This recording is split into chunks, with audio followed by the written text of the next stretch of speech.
это очень сильно, конечно, поглотило, понравилось. И так как еще училась я также в дальнейшем в таком месте, Фарос, очень красивом месте, и горы, скалы, вот эти вот море, это все очень покорило меня.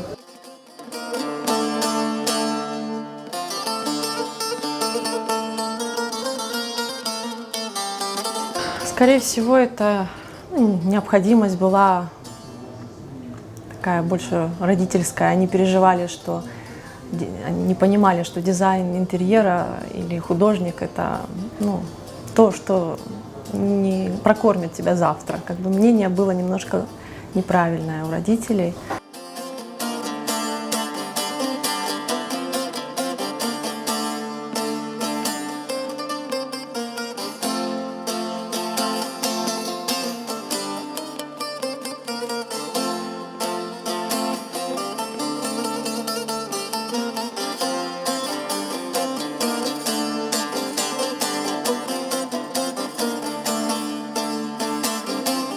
Я представляю, как жили наши люди здесь, и, конечно же, это хочется в картинах передать.